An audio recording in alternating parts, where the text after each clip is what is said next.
What is an example of a dirty trick that a thief tried but backfired when they saw your dog?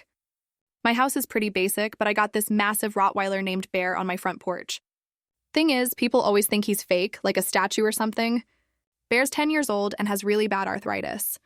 During the day, he literally doesn't move. He'll sit in the exact same spot for like 6 hours straight. Delivery guys walk right past him. Kids pet him thinking he's some decoration. My neighbor Jake even tried to move him once because he thought I bought some weird lawn ornament. About 3 weeks ago, this sketchy dude in a hoodie started walking by my house. Every night around 11 hours, he'd slow down and stare at my windows. I noticed because I worked night shifts and I'd see him from my bedroom. He'd count my cars, check if lights were on, the whole deal. What this idiot didn't know was that I used to visit my mom every weekend. She lived 2 hours away and I'd leave Friday night, come back Sunday. But last month, she moved into this care facility nearby. So now I'm home every weekend. Friday night comes around, and I'm upstairs watching Netflix when I hear this scraping sound like metal on metal. I mute my laptop and listen. Nothing, then more scraping. I peek out my window and see this guy with a crowbar trying to jimmy open my kitchen window.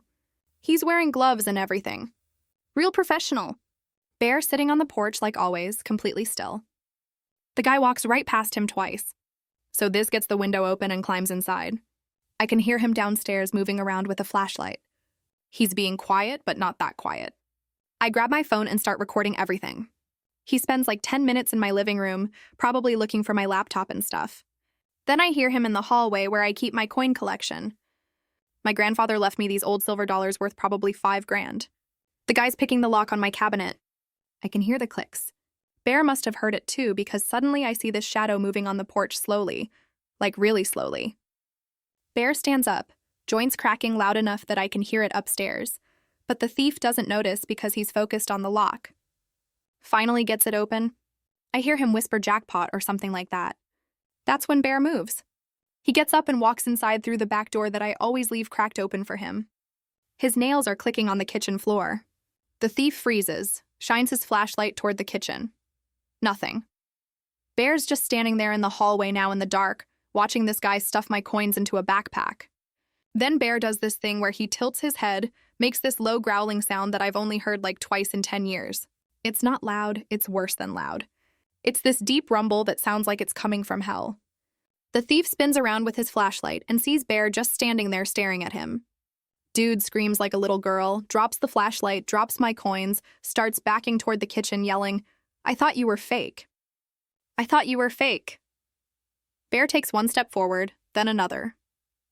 His arthritis doesn't matter anymore. He's moving like he's 5 years old again. The thief turns and runs full speed toward the kitchen window. Bear follows him, not running, just walking, but his footsteps sound like thunder. Guy tries to climb out the window, but he's panicking. Gets stuck halfway. Bear grabs his jeans with his teeth and pulls. That's when I come downstairs with my phone still recording. The thief's hanging out my window with Bear attached to his pants. He's screaming and flailing around. I yell, "Bar, drop it!" And Bear lets go immediately. The guy falls out the window into my rose bushes, left behind his crowbar, his gloves, and get this, his wallet, full name, address, everything. Called the cops. They found him 20 minutes later hiding under my neighbor's deck with a huge rip in his jeans and thorn scratches all over his face.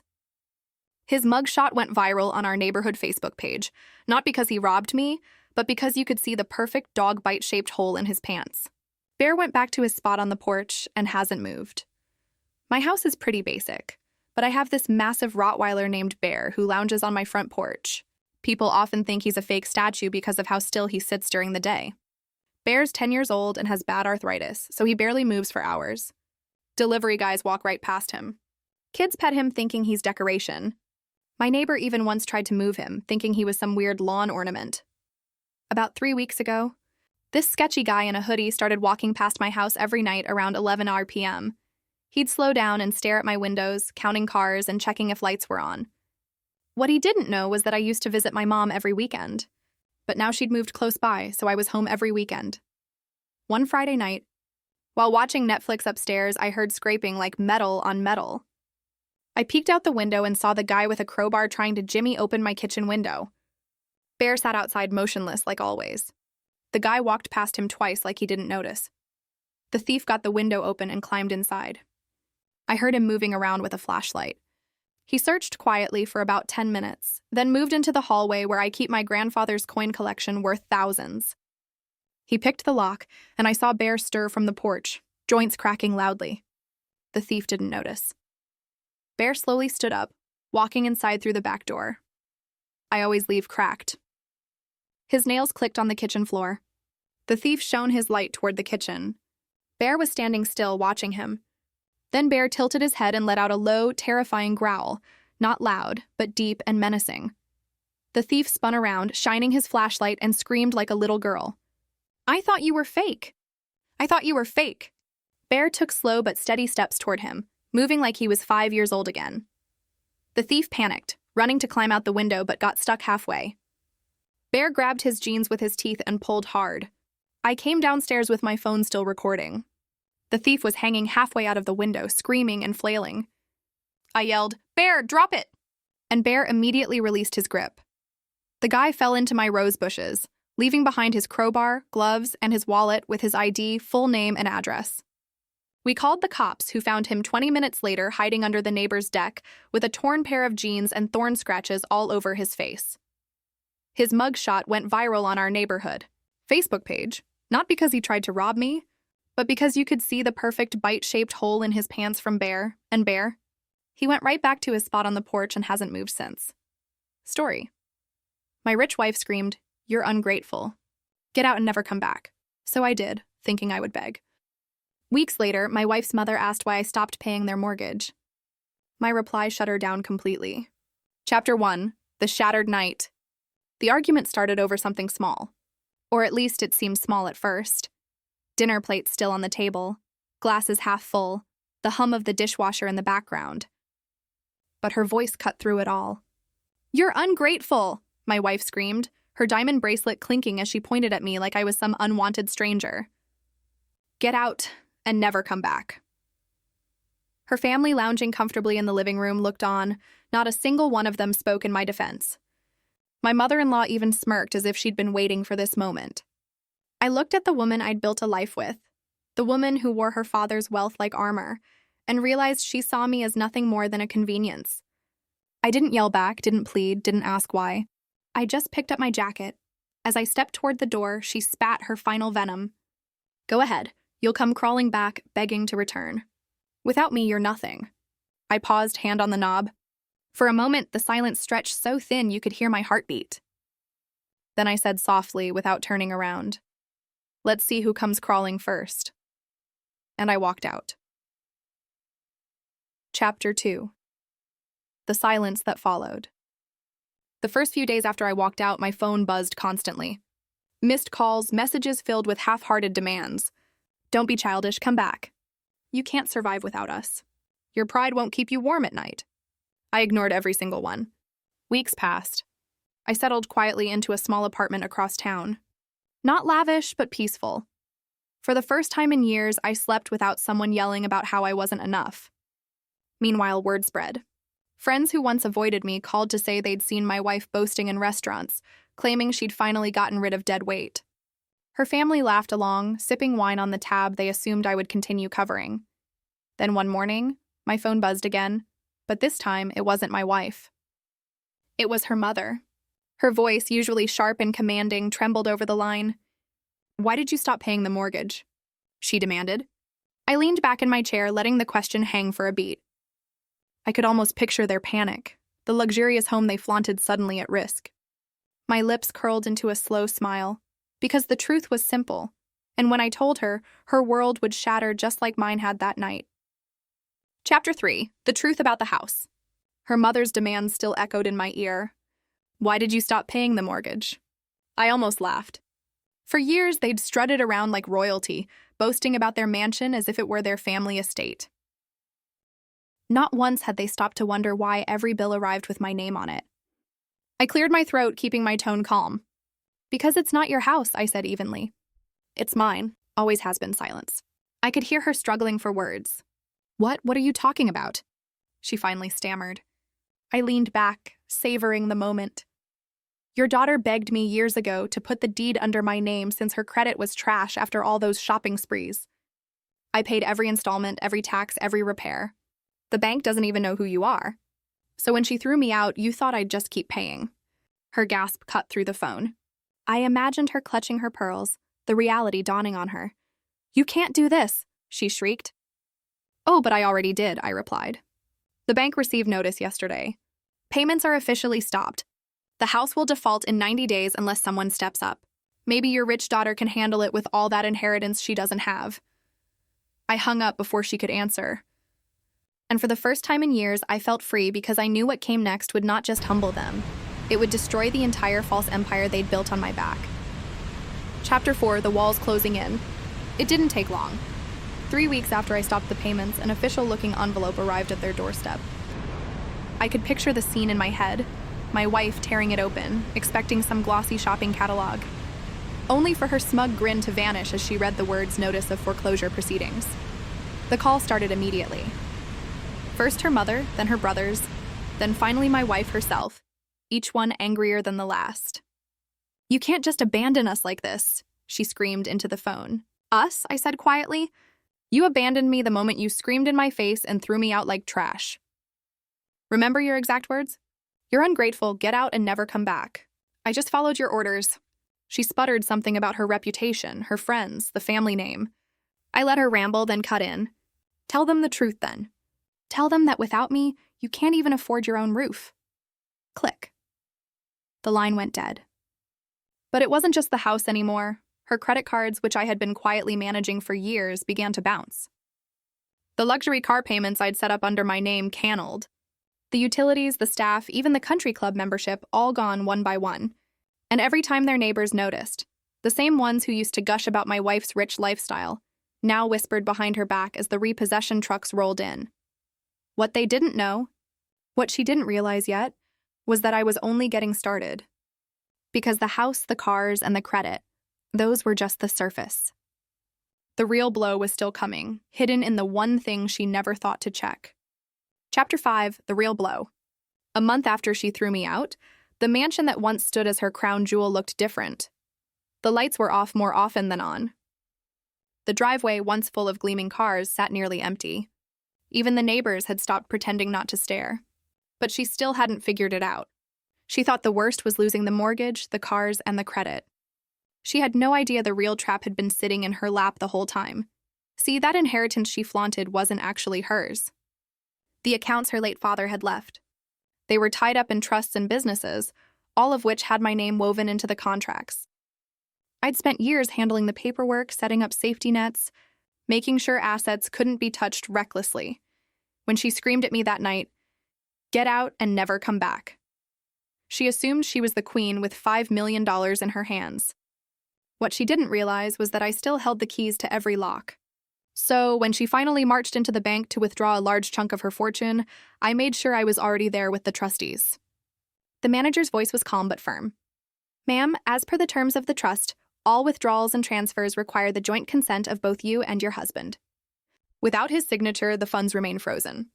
Her face turned pale. "That's impossible. He's not my husband anymore." The manager adjusted his glasses.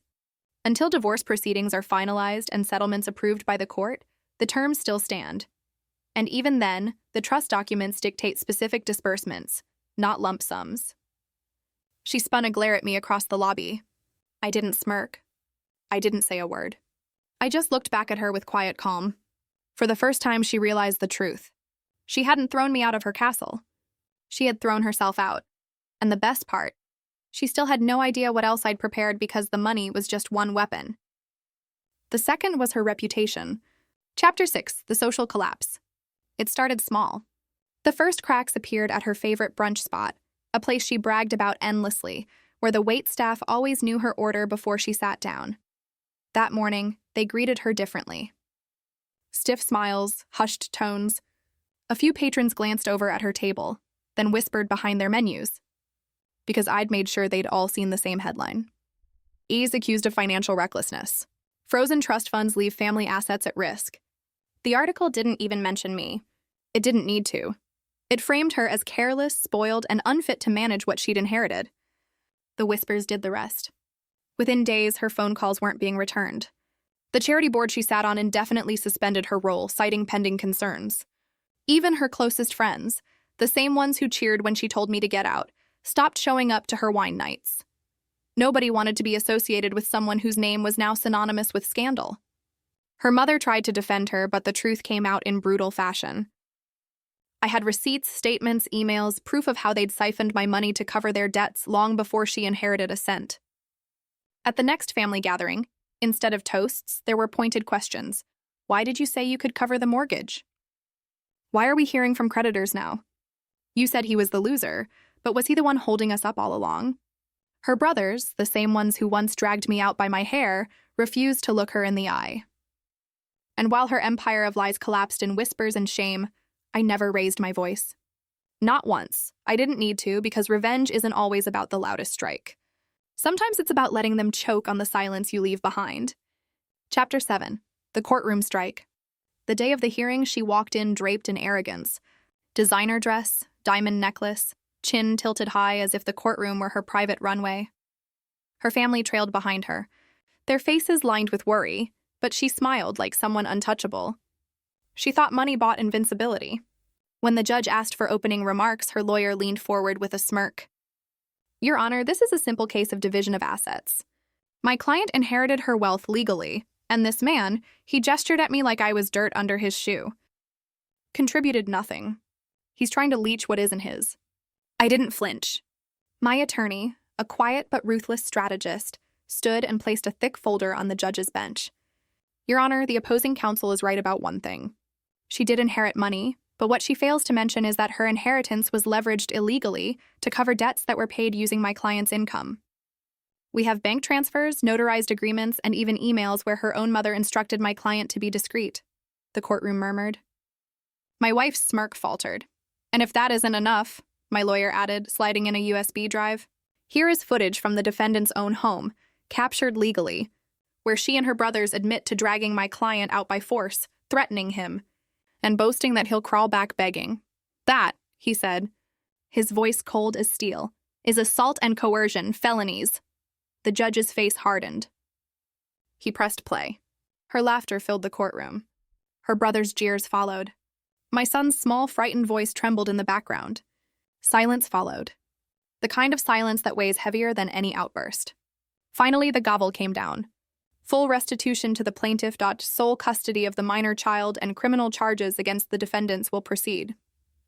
This court is adjourned. Her lawyer sank in his chair, her brothers palled, her mother buried her face in her hands. As for her, she stood frozen, the smile gone, her empire crumbling before her eyes. And when I walked out of that courtroom with my son's hand in mine, the air had never tasted sweeter. Chapter 8. The Collapse. The verdict spread faster than wildfire. By evening, whispers had turned into headlines. Heiress loses fortune in court scandal.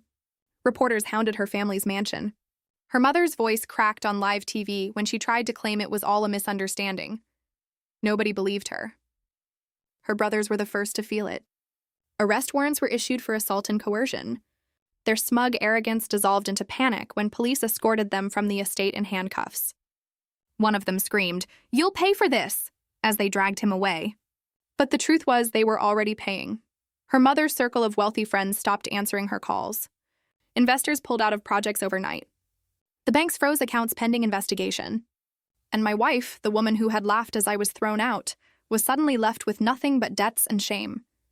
The $10 million inheritance she thought made her untouchable gone, swallowed by restitution payments, frozen accounts, and lawsuits piling like autumn leaves. She tried to call me dozens of times. Her messages shifted from venom to desperation. You won't get away with this. Think of the children, please. I didn't mean it like that. We can fix this. I never answered. The final blow came when her own mother showed up at my doorstep, eyes hollow, voice trembling. You've destroyed us, she whispered. Our name, our wealth, everything. Why? I looked her dead in the eye. I didn't destroy you. Your greed did. And with that, I shut the door.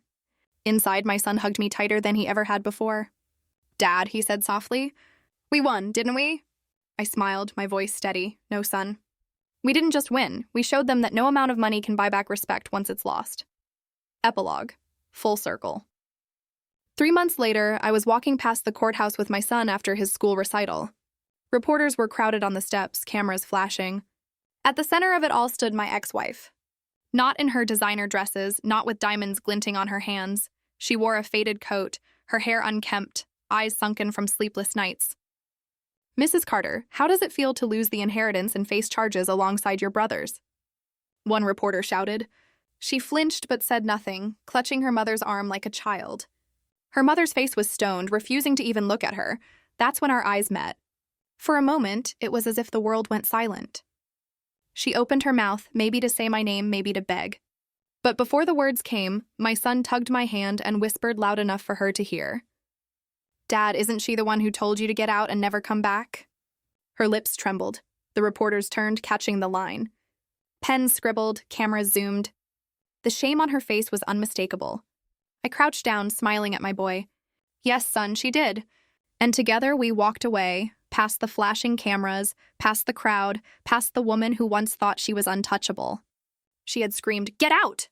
and never come back. Now it was her turn to live by those words, and she would never recover. Was this revenge perfectly justified?